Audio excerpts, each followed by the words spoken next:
Vamos ler a palavra do Senhor para remirmos o tempo. Nós leremos dois textos nesta noite. O primeiro texto está em Êxodo, no capítulo 18, e nós leremos o versículo 21. E o segundo texto está em Juízes, capítulo 7, leremos o versículo 17. Diz assim a palavra de Deus: E tu, dentre todo o povo, procura homens capazes, tementes a Deus, homens de verdade, que aborreçam a avareza, e põe-nos sobre eles por maiorais de 1000, maiorais de 100, maiorais de 50 e maiorais de 10. Vamos para Juízes 7 e 17.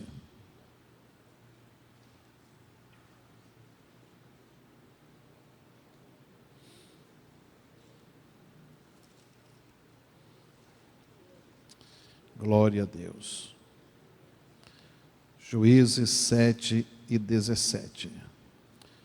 Está dito assim: E disse-lhes: Olhai para mim, e fazei como eu fizer. E eis que, chegando eu ao extremo do arraial, será que, como eu fizer, assim fareis vós. Glória a Deus. Vamos ler ainda outro texto, em Atos capítulo 6, não está aqui,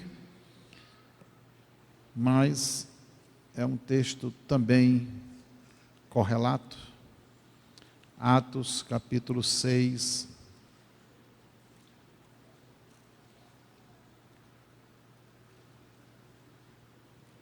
versículo 3.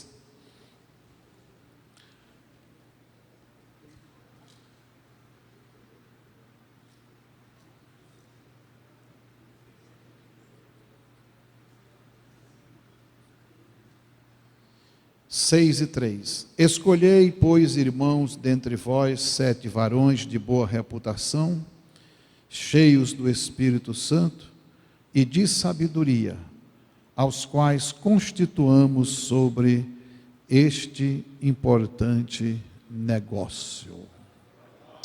Amém. Senhor nosso Deus, nosso Pai celestial, nós te rendemos muitas graças nesta noite, meu Pai, por aqui estarmos diante da tua santa, bendita e gloriosa presença. Pedimos que a mão do Senhor seja sobre todos nós. Abençoa quantos dos meus irmãos se esforçaram e aqui estão, venceram todas as barreiras deste dia e aqui estão cumprindo o seu dever de obreiros, de obreiras, servos e servas do Senhor.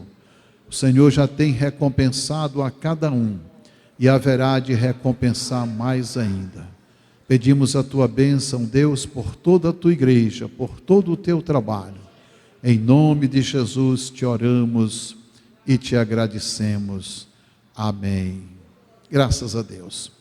Podeis assentar, meus amados e queridos irmãos. É com muita alegria, amados, que aqui estamos nesta noite para o nosso encontro bimestral. A cada 2 meses nós temos a reunião do Santo Ministério.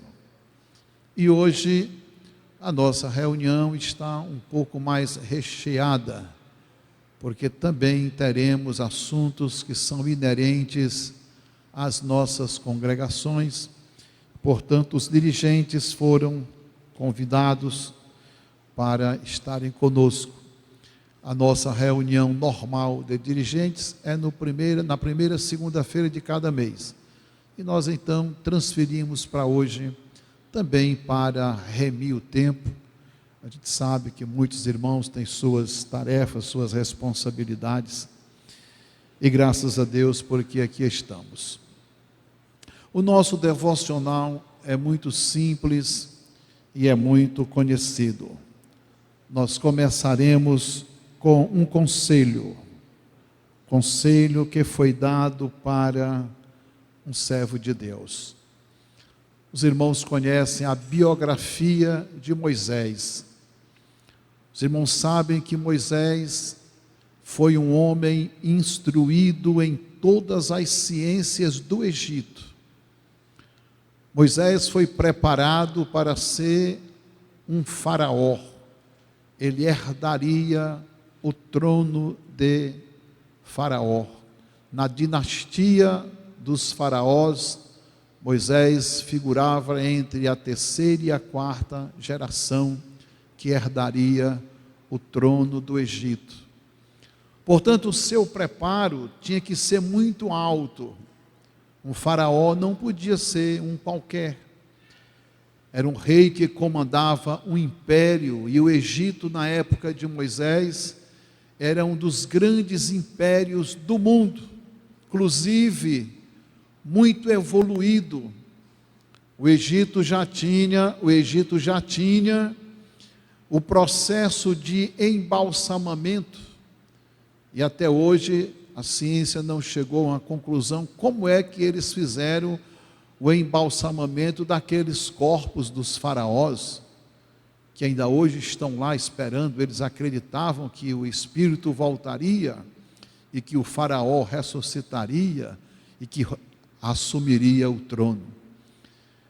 Como eles conseguiram erguer aquelas pirâmides, se eles eram avançados nas ciências médicas, eles também eram avançados nas ciências exatas, na matemática, na física. Como que eles construíram e erigiram aquelas pirâmides, sem eles terem os instrumentos modernos que nós temos? Hoje é muito fácil, tem esses dispositivos, esses mecanismos, que pegam uma pedra de várias toneladas. Eles não tinham isso. Eles usaram processos bem simples, bem naturais, mas eles conseguiram erguer aquelas grandiosas pirâmides, que quem for a Israel, agora no ano 2020, com a irmã André, dá uma passadinha pelo Egito para ver aquelas pirâmides, como é que está aquilo ali, não é? Pois bem, então era uma civilização muito avançada, e um rei tinha que ter alto preparo, grande capacidade intelectual, capacidade psicológica e também capacidade física. Um rei tinha que ser um guerreiro, tinha que lutar, tinha que ir para o fronte da batalha, tinha que brigar pelo seu povo, enfrentar as guerras pelo seu povo. E Moisés foi preparado para isso. Vocês lembram que quando ele foi resgatado lá nas águas do rio Nilo, a princesa disse: ele será chamado filho da filha de Faraó. Acabou. Era um sucessor na linhagem sucessória. Por isso a Bíblia diz que Moisés era instruído em todas as ciências do Egito. Era um homem preparadíssimo. Depois que Moisés teve aquele problema com o egípcio, e que precisou fugir para os desertos, Deus o estava conduzindo, 40 anos depois, para ele ter uma experiência diferente da que ele já tinha. Era uma experiência física agora, era uma experiência corpo a corpo, era uma experiência em lidar com as intempéries da natureza. Ele tinha tido muitas guerras, ele tinha vencido muitas batalhas, tinha feito um trabalho excelente como general de guerra. E como cientista, como estudioso, como pesquisador, ele também era um fenômeno. Mas ele não conhecia nada de deserto, conviver no deserto, sofrer no deserto, sol do deserto, areia do deserto, tribulações do deserto. E Deus criou aquela situação para que ele fosse para o deserto. e lá no deserto ele foi apacentar ovelhas, o que ele nunca tinha feito na terra do Egito. Foi cuidar de ovelhas, aprender a gostar do cheiro de ovelhas, da pele de ovelhas, da lã de ovelhas, aprender a conviver com o movimento das ovelhas. E lá no deserto ele ficou 40 anos aprendendo tudo isso. Mas ele precisava aprender a lidar com pessoas. E quando Deus o manda para o Egito para levar a mensagem para Faraó, e depois daquele processo de 10 punições fortes que Deus trouxe sobre o Egito, Moisés sai com o povo de Israel e está agora caminhando no deserto, depois de passar o Mar Vermelho. Mas ele não tinha experiência de lidar com multidões. E um dia, seu sogro foi visitá-lo e viu como ele fazia no atendimento com todo aquele povo. E ele disse: Moisés, você vai desfalecer, você vai perecer, você não vai conseguir ir muito longe fazendo do jeito que você está fazendo. É então que surge o conselho de Jetro, o sacerdote de Midian. Ele diz para Moisés: procura dentre todo o povo homens, primeiro, capazes, pessoas que tenham capacidade, pessoas que tenham lastro, pessoas que tenham plataforma, pessoas que tenham os pés no chão, pessoas que tenham amor ao trabalho, dedicação, que saibam o que é sofrer pela obra de Deus. Se a gente averiguar a história dos nossos antepassados, nós vamos descobrir o que aqueles homens sofreram pela obra do Senhor. Estamos hoje pisando em uma plataforma que ela foi totalmente trabalhada pelos nossos antepassados. Uma linguagem bem agrícola, foram eles que fizeram as primeiras brocas, foram eles que arrancaram os primeiros tocos, foram eles que fizeram as primeiras caminhadas a pé, longas caminhadas, foram eles que enfrentaram sol, chuva, foram eles que enfrentaram fome, eles enfrentaram grandes perseguições. Aqui no Ceará, o clero romano perseguia, mandava prender crente, mandava bater em crente, não deixava alugar casa para pastor, não deixava vender terreno para a igreja, tudo era da santa. E foram aqueles homens que enfrentaram, foram eles. Muitos não tinham salários, numa época em que não havia nem direito social no Brasil, andavam a pé, andavam montados num animal. Quando um obreiro tinha um animal, uma burra, um burro, um cavalo, um jumento para andar, era uma alegria muito grande, porque as caminhadas eram todas a pé. Então Moisés está recebendo o conselho para escolher pessoas de capacidade, pessoa que começa hoje, amanhã já desiste, pessoa que inicia hoje, amanhã já está cheio de dificuldade, de conversa, de história, porque isso, porque aquilo, porque aquilo outro. Pessoas que querem mais uma rede armada e uma galinha caipira na panela e uma boa conversa do que trabalhar na seara do Senhor. E Jetro tinha experiência de deserto, de lidar com gente, de lidar com pessoas, de lidar com os problemas do deserto. Moisés, você tem que escolher pessoas capazes. E é isso que nós entendemos que precisamos ser, pessoas capazes na obra de Deus. Pessoas que não começam como João Marcos, que insistiu para ir com Paulo na sua primeira viagem missionária, e na primeira tribulação resolveu voltar. Não dá para mim não tenho condições não tenho condição psicológica, não tenho condição física. E você vê um obreiro já com não sei quantos anos de idade, mas eu estou sem condições psicológicas, não sei o quê. E nunca levou uma surra pelo Evangelho, nunca levou nenhuma pedrada. Pessoas que sustentem a obra, pessoas que sofram pela obra. Paulo disse: sofre, pois, comigo as aflições, como bom soldado de Cristo. É isto que vai nos ajudar a expandir o Evangelho, a expandir o reino de Deus e a conquistarmos mais vidas para o nosso Senhor e Salvador Jesus. Depois, Jetro disse: pessoas tementes a Deus, pessoas que têm o temor de Deus, que não façam besteira, que não façam bobagem, que não fiquem colocando o pé pela mão, nem a mão pelo pé. Pessoas que, antes de decidir alguma coisa, ore ao Senhor e receba de Deus, tenha temor no coração, tenha respeito a Deus, ao trabalho, à obra, às pessoas.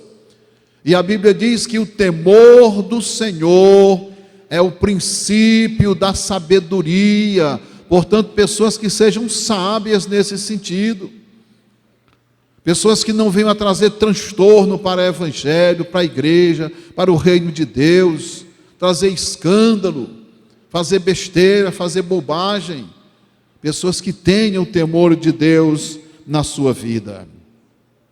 E ele ainda citou uma outra característica: pessoas que aborreçam a avareza, pessoas que não estejam olhando só para o vil metal, olhando só para o dinheiro.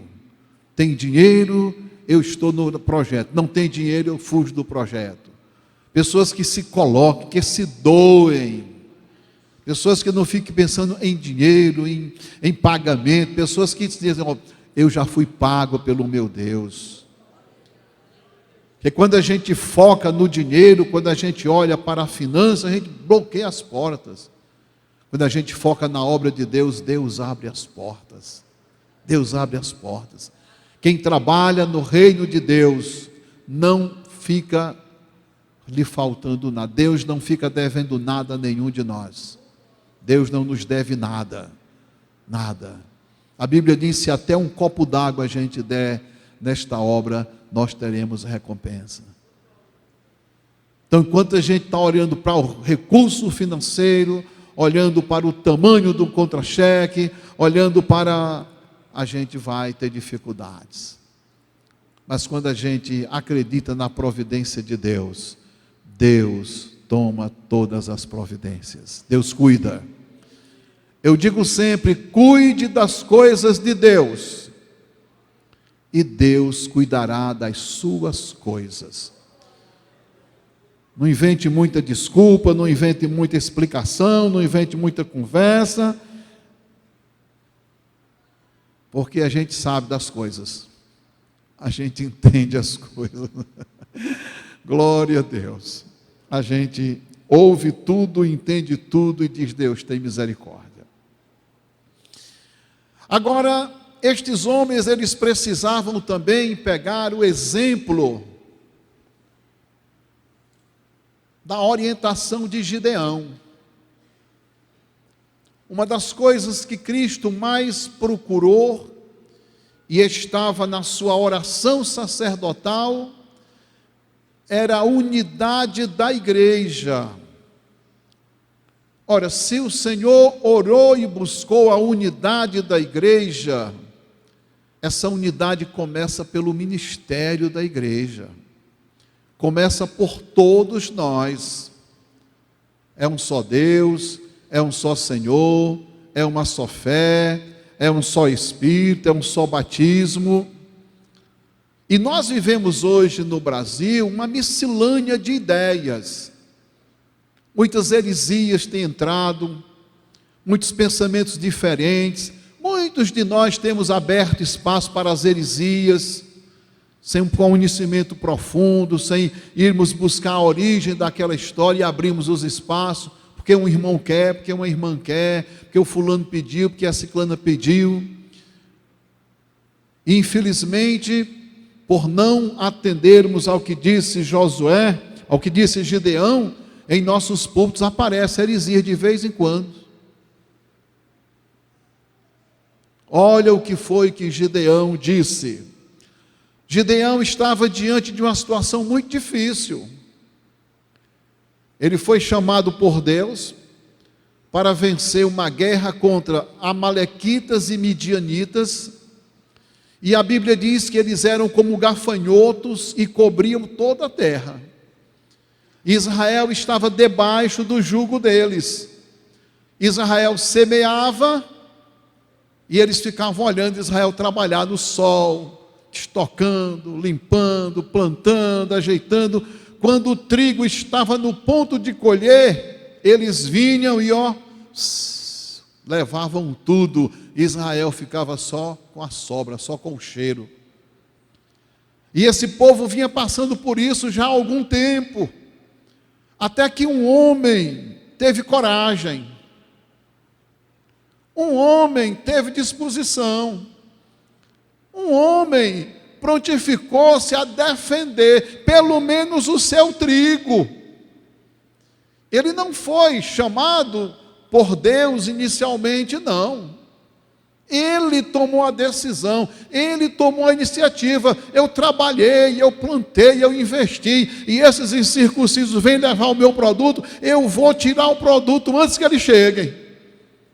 E a Bíblia diz que Gideão foi malhar trigo no lagar, de dia, de noite, no sol, na chuva, de madrugada. E quando Gideão estava malhando trigo no lagar, quando Gideão tinha ido, aí o Senhor se apresentou a ele. Glória a Deus. Ele já estava trabalhando, salvando o produto, salvando a produção dele. Deus fica vendo se nós estamos tentando proteger a sua igreja aqui na terra. Deus fica olhando a nossa iniciativa. O Espírito Santo fica perscrutando a nossa intenção. Estamos nós protegendo a igreja? Estamos nós protegendo dos falsários? Estamos nós protegendo das heresias, dos falsos, dos mentirosos, dos enganadores, dos que andam procurando pessoas para sustentar suas vidas sem trabalhar? E está cheio desse tipo de gente que arranja uma conversa bonita, uma história bonita, inventa um refrão qualquer, um jargão qualquer, e começa a juntar gente em torno de si para arranjar o recurso de uma bodeguinha, fazendo comércio com o povo de Deus. E muitas vezes nós não protegemos a igreja, muitas vezes nós nos calamos, muitas vezes nós até ajudamos de alguma forma, nós até contribuímos para quem está depredando o patrimônio celestial, que é a igreja do Deus vivo e verdadeiro. Meu irmão, minha irmã, Deus nos constituiu como colunas, como atalaias, como proteção para as ovelhas do Senhor. Temos nós o dever e a obrigação de proteger. Pode ser o nosso melhor amigo, quer depredar o rebanho do Senhor, quer ferir a igreja do Senhor, quer machucar a igreja do Senhor. Nós temos o dever, nós temos a obrigação de, como cristãos, proteger, manter porta fechada, manter cadeado travado, manter ferrolho fechado, não abrir a porta, não abrir espaço para aventureiros e aventuras que vêm sempre querer causar transtorno, porque depois o prejuízo é da igreja, o prejuízo fica para nós. Juntar os pedacinhos depois é a gente, juntar os caquinhos depois é a gente, e tentar colar cada caquinho é a gente, porque faltou a vigilância, faltou o cuidado. A vinha do Senhor precisa de quem cuide, de quem zele, de quem proteja, porque são muitos os bichinhos, são muitas as raposinhas que querem afetar e prejudicar a vinha do Senhor Jesus. Glória a Deus. E as raposinhas são perigosas. Então, Gideão foi convocado por Deus quando estava malhando o trigo no lagar.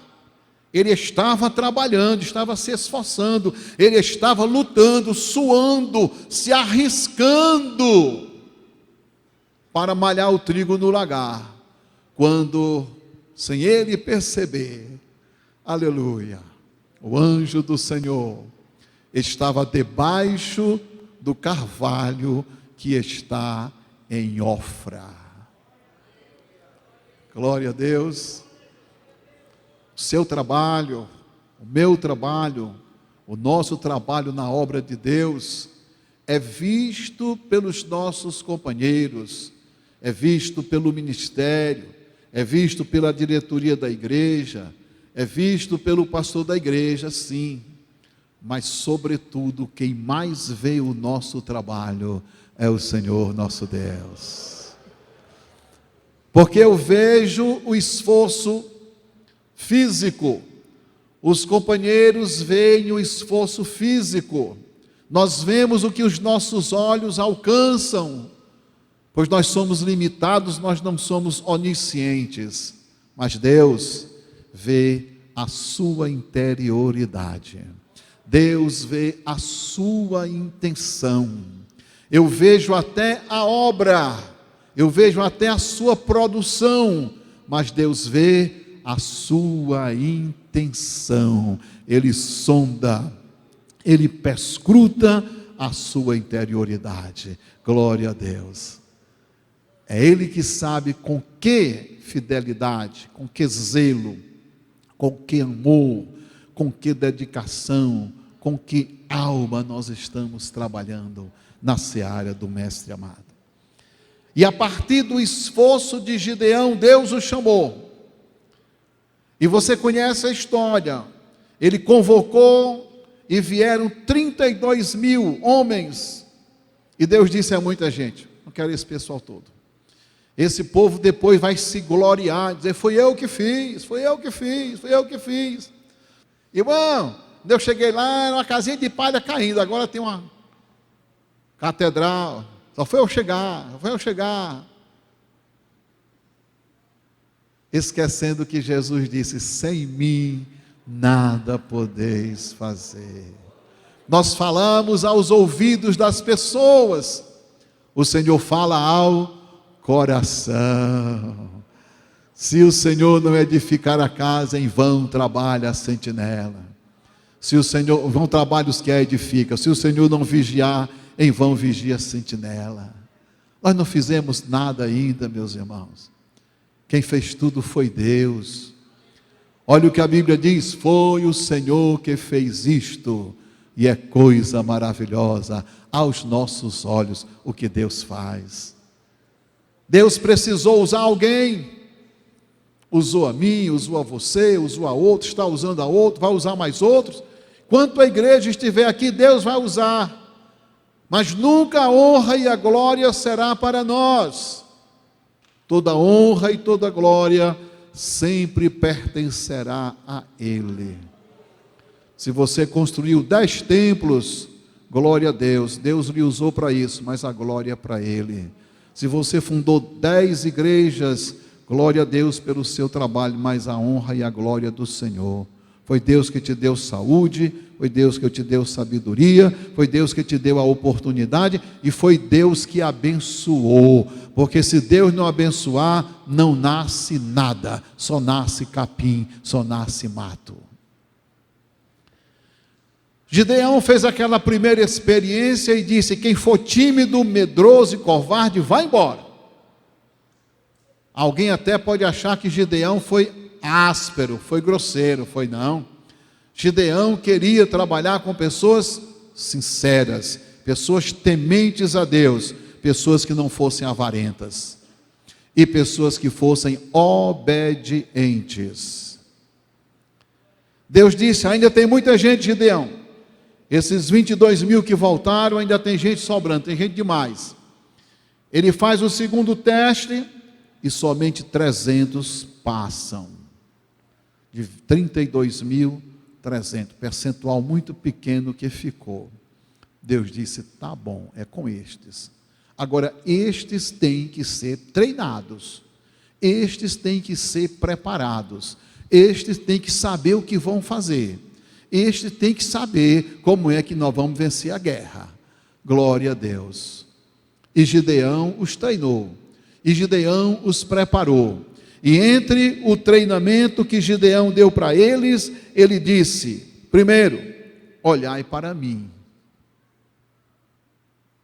E aí muita gente pode achar que foi uma exaltação de Gideão. Foi não. Só olhe para mim. Se você estiver em qualquer auditório, desatento ao que está sendo dito, você não consegue pegar a mensagem. Se você perder uma palavra, tudo desanda no assunto. Se você perder um pensamento só, você já desorganizou tudo. Irmão, estava lá na reunião, o irmão falou tanto, mas eu não entendi nada. Por quê? Porque não estava focado, não estava ligado, não estava olhando. Olhando. Gideão disse: olhe para mim. Eu vou fazer gesto, eu vou dar palavra, eu vou fazer movimento, olhe para mim.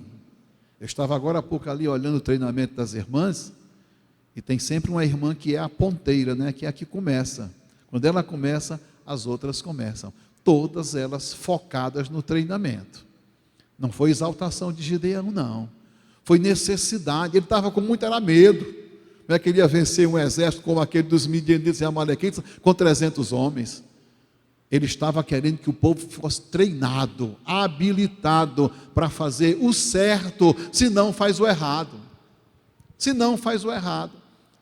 Quantas informações a gente passa aqui num dia de Santa Ceia, explica palavra por palavra, letra por letra.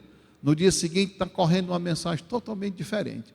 Irmão, foi assim que o pastor disse? Irmão, vai ser assim? Irmão, vai ser assim? Aí fica o converseiro no meio do mundo, nos grupos de WhatsApp, nos Facebook, perguntando, porque a pessoa não focou, não ouviu. Gideão disse: olhai para mim. Depois de olhar para mim, ele disse: e fazei como eu fizer.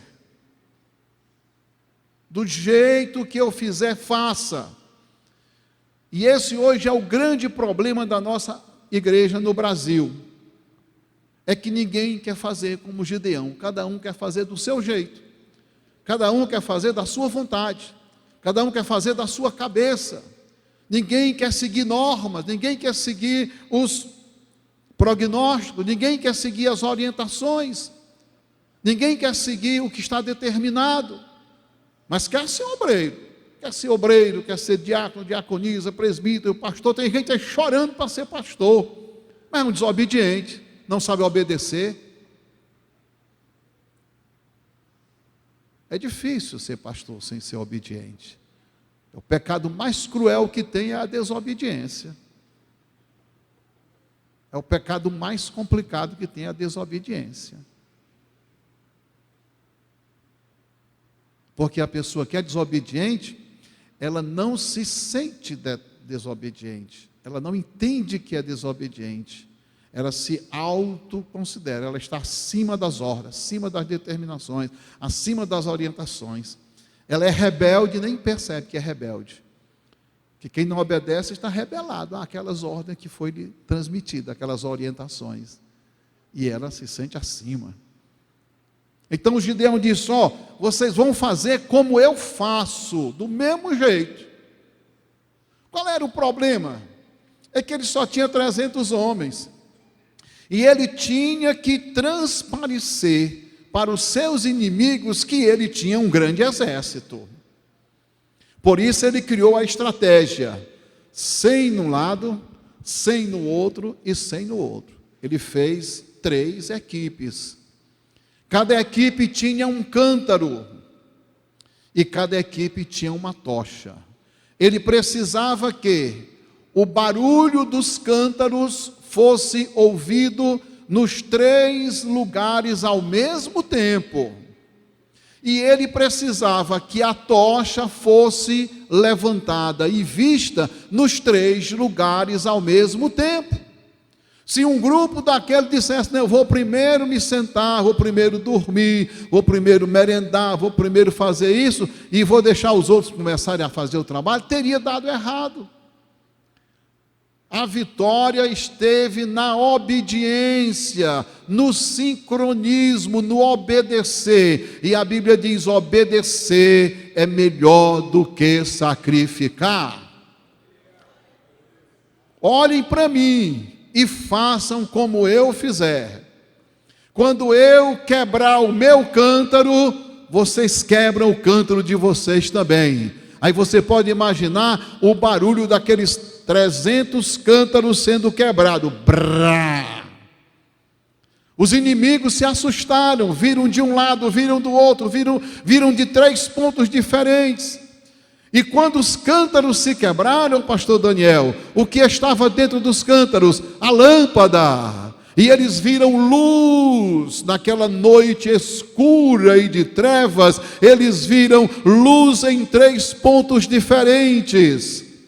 E aquilo foi um instrumento que Deus usou para confundir a mente deles, e eles disseram assim: eles contrataram um grande exército para vir guerrear contra nós, nós estamos perdidos. E eles começaram a querer fugir, e um ao outro se eliminava. Louvado seja Deus.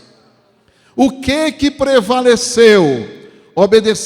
Prevaleceu atenção no que estava sendo dito, prevaleceu obediência ao que foi instruído, prevaleceu essas 2 atitudes importantes. Meus queridos irmãos, companheiros e companheiras, se você quer ver, antes da volta de Cristo, o ministério da Assembleia de Deus de Caucaia, uma igreja de refúgio, a igreja de refúgio, conquistar mais vidas para o reino de Deus, alcançar mais distritos, alcançar mais cidades, se lembre disso, se lembre desses conselhos que Jetro deu a Moisés, e se lembre da experiência de Gideão. Tudo que é feito diferente, a gente toma conhecimento. Tudo que é feito fora do que está previsto, a gente sabe. Infelizmente, muitos companheiros, ao invés de crescerem na graça e no conhecimento, declinam, porque não acordam. Tem a sensibilidade de perceber que estão com o passo errado.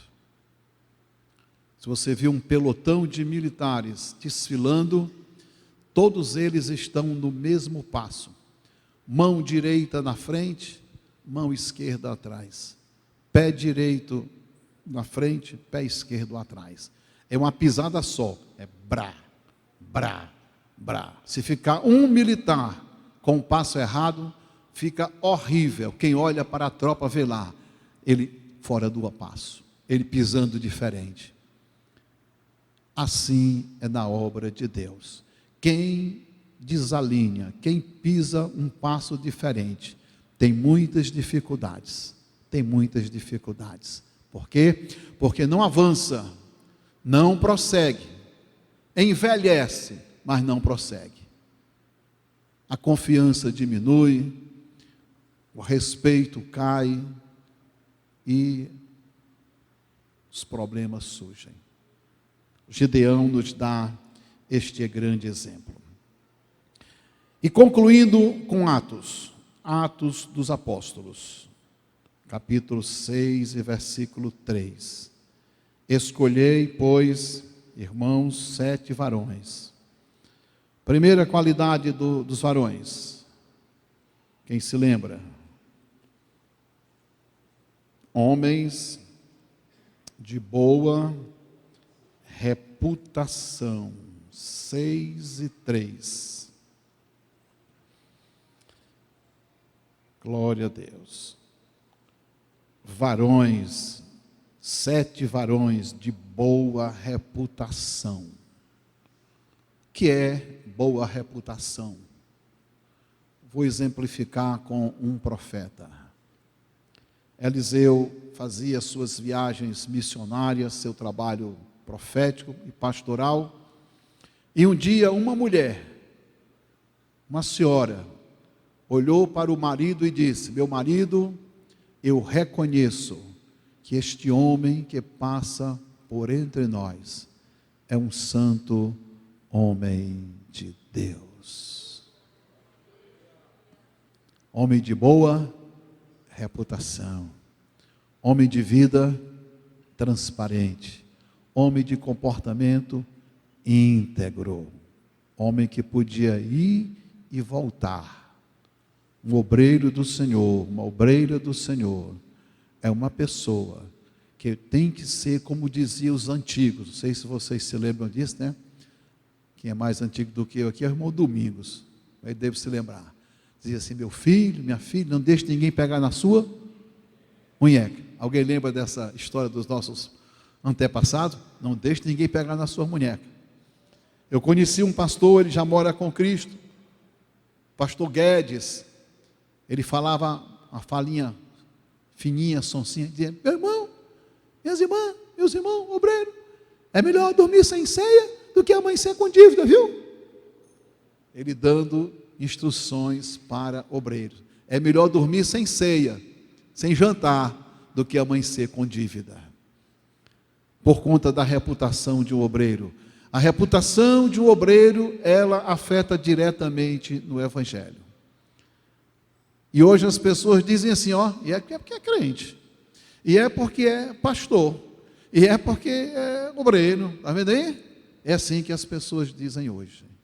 Elas botam logo essa situação na frente.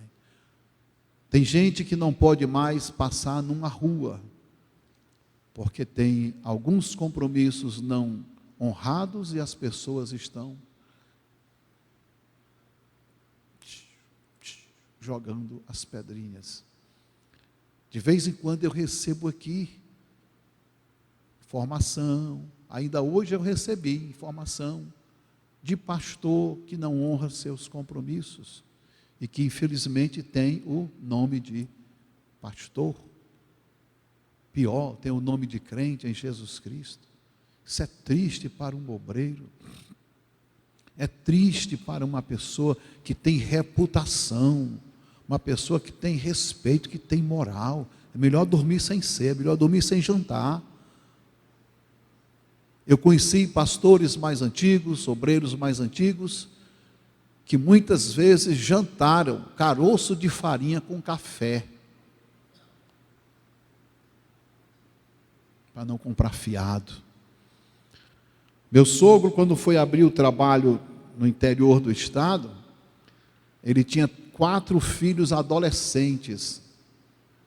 A igreja que o mandou deu o aluguel da casa para ele morar, simplesmente. Naquele tempo nem se falava em negócio de cesta básica, não tinha não, viu?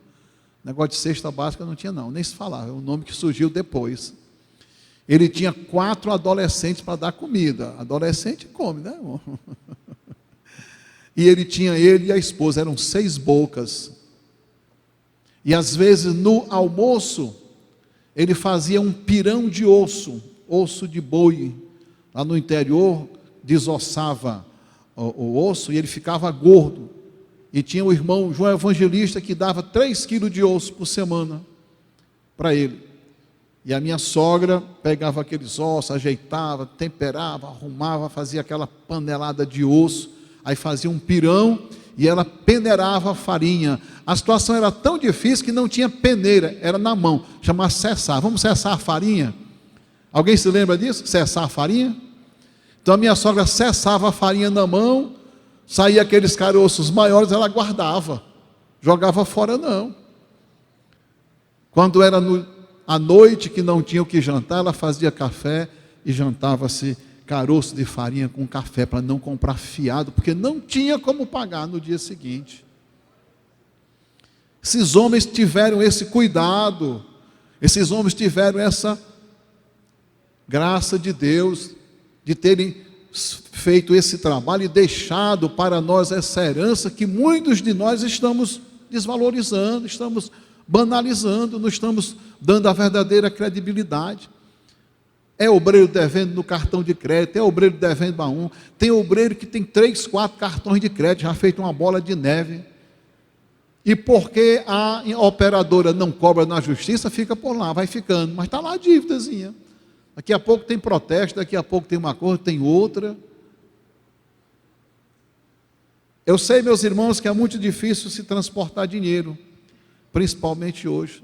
É melhor ter a continha no banco, um chequezinho para dar um cheque, do que andar com cartão de crédito fazendo É uma tentação muito grande. Você chega em qualquer lugar com cartão de crédito, todo mundo lhe vende na hora, chamando.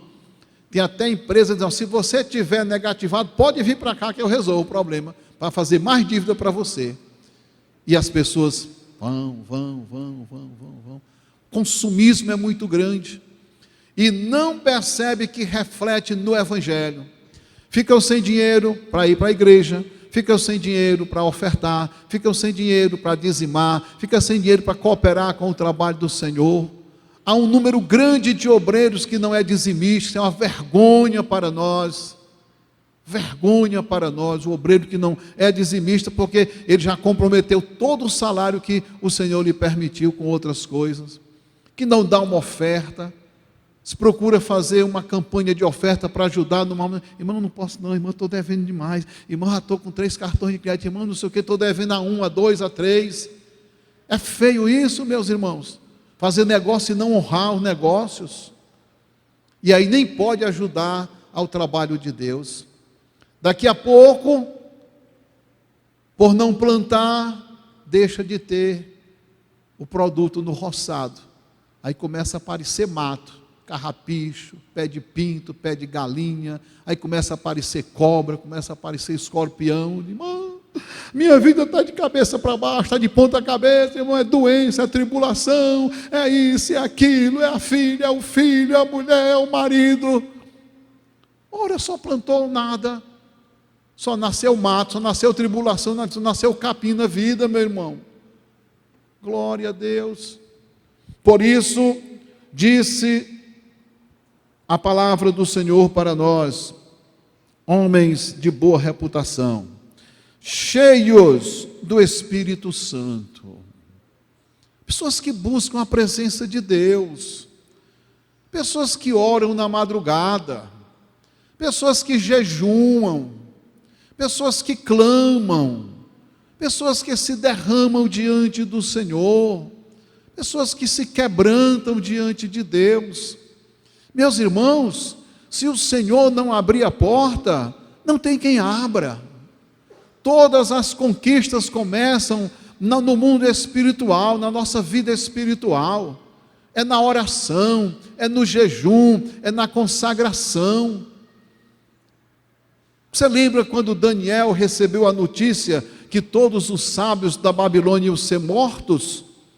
E ele pediu um prazo ao capitão para não fazer a execução, e o capitão conseguiu o prazo. Foi que ele fez, Daniel? Foi dormir, foi conversar, foi chorar, foi se maldizer, foi procurar padrinho aqui, padrinho acolá? Não, chamou os companheiros e foram orar, aleluia. E Deus revelou para eles, através da oração, o segredo do rei. Então o obreiro é uma pessoa espiritual, é uma mulher espiritual, é um homem espiritual, que ora, que adora a Deus, que consagra, que jejuma, que lê a Bíblia, que estuda a Bíblia, que é amante do saber, é amante da doutrina, participa do culto de instrução assiduamente, participa da escola bíblica dominical, participa do círculo de oração, participa da consagração, do plano espiritual de Deus. Sabe por quê, meus irmãos? Porque a Bíblia diz que tem um negócio aí chamado dia mau, que o salmista disse, no dia da adversidade, Ele me esconderá no seu pavilhão. O dia adverso vem, o dia mau vem, o dia de tribulação vem, a tempestade vem. E quando um crente está na tempestade, está no deserto, está no dia mau, reclama, choraminga, mexe com todo mundo, porque não tem estrutura espiritual para passar um momento na tempestade. Incomoda todo mundo, perturba todo mundo, de dia, de madrugada, de noite, toda hora, porque não buscou refrigério, não buscou suporte em Deus. Por isso, os apóstolos disseram que sejam cheios do Espírito Santo. e de sabedoria. Cuidado com essa questão de ser sabido. Tem gente que é sabido, é um perigo sabido. O servo de Deus, a serva do Senhor, é uma pessoa sábia. Sábia é diferente. É uma pessoa experiente. É uma pessoa que ouve e filtra o que ouve. Entende o que está sendo dito, pesquisa. Não é uma Maria vai com as outras. Não é um contador de histórias, não é um transmissor de boatos. Aparecem muitos boatos todo dia. Na cidade, no bairro, no meio da igreja. Tu ouviu falar, tu está sabendo, tu já sabe. Já é cheio de fofoquinhas. Mas eu tenho uma regrazinha para isso. Quando alguém chegar e dizer, irmão, tu já viu? Vi sim, eu vi a glória de Deus. Irmã, tu está sabendo? Estou sabendo sim, Jesus vem buscar a sua igreja. Tu sabe o que estão dizendo de fulano? Sei, que é uma serva de Deus. É. E de fulano, que é um santo homem de Deus. Porque, irmão, se a fofoca chegar na porta de uma pessoa que não gosta de fofoca, ela morre ali. Ela morre ali. Mas se chegar e a pessoa passar, tá vendo? É assim mesmo, fulano, tu está sabendo, né? É assim. Ei, daqui a pouco, ó.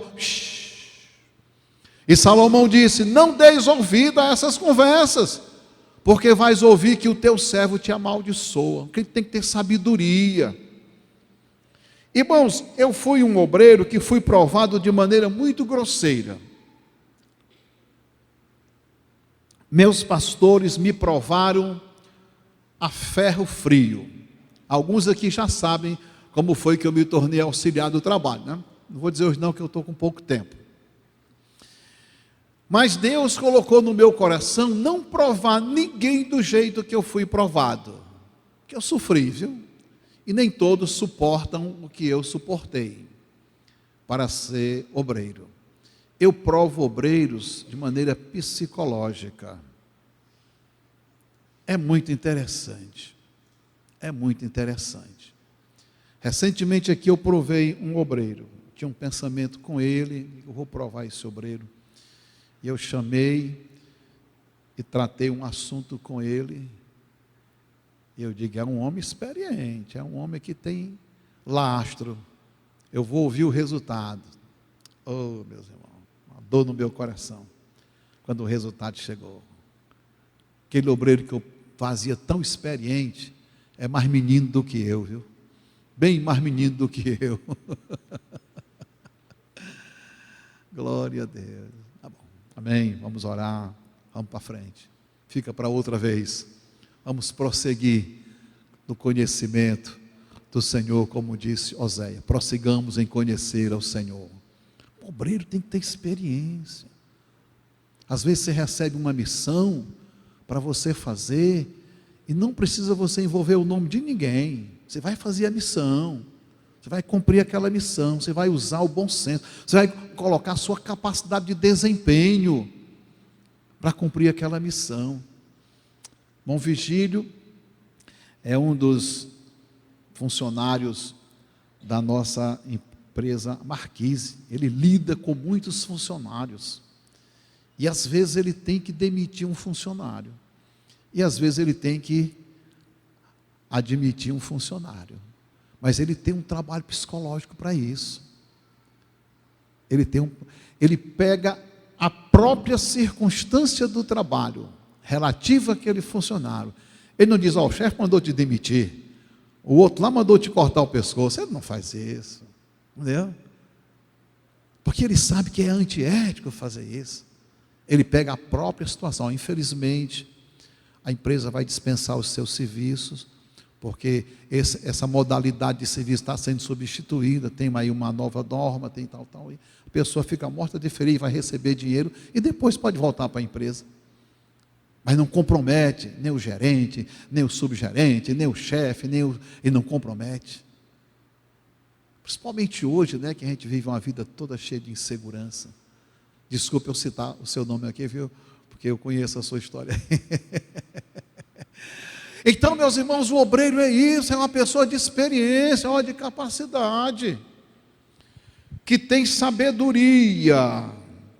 E ele termina dizendo: aos quais constituamos sobre este importante negócio.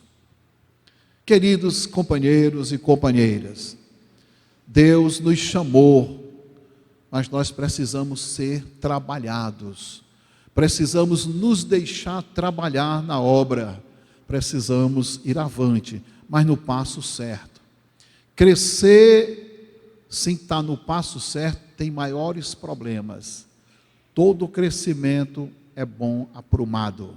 Você olha para um edifício, um prédio, 8, 10, 15, 20 andares, e ele está bem aprumadinho porque foi construído desde a sua base, desde a sua fundação, foi construído no prumo. No prumo. O obreiro que anda no prumo, ele cresce, e cresce com segurança, e cresce para a glória de Deus. E a Bíblia fala desse prumo na nossa vida. Então se lembre de Gideão. Ele disse para os seus 300: fazei como eu fizer. Se essa palavra está ali ajudando a corrigir algumas dificuldades, se enquadre nela, se encaixe nela. Não espere que a diretoria da igreja, que o pastor vá até você, porque você pode ficar chateado, você pode ficar magoado, que hoje as pessoas são mais melindrosas do que carne de piau sal preso, e são mais murchativas do que malícia. Lembra aquela conversinha de infância? Você chega assim um pezinho de malícia e diz: ei, malícia, teu pai morreu, tua mãe está morrendo. Aí toca nela lá. Puxa. Alguém conhece aquela malíciazinha? Alguém sabe? É ou não é assim? Você toca nela. Gente, você dá um conselho administrativo, a pessoa já fica toda: ai meu Deus. Quando você dá uma pancada boa, ela diz: ai, mãe, querem me matar, querem acabar comigo, tal. Você dá um conselhozinho, uma geração frágil, uma geração de obreiro frágil, que não tem suporte, que não tem controle emocional das coisas. E diz o povo que carne de piau, sal preso, fica sentida. Você bota no fogo, quando vai comer, está um gostinho de podre. É assim, os obreiros sentidos, que a gente não pode dar um puxavancozinho na orelha, não pode: ei, venha para cá, é aqui, vamos por aqui, vamos caminhar aqui. Não, porque é assim. Nós precisamos nos colocar nesses posicionamentos gloriosos, em nome do Senhor Jesus.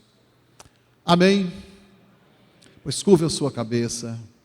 Senhor nosso Deus, nosso Pai celestial, te agradecemos, Pai, por esta palavra nesta noite que o Senhor trouxe ao nosso coração, pegando o exemplo de homens de Deus do passado, para aplicar na nossa vida hoje, que estamos caminhando na direção da Canaã celestial.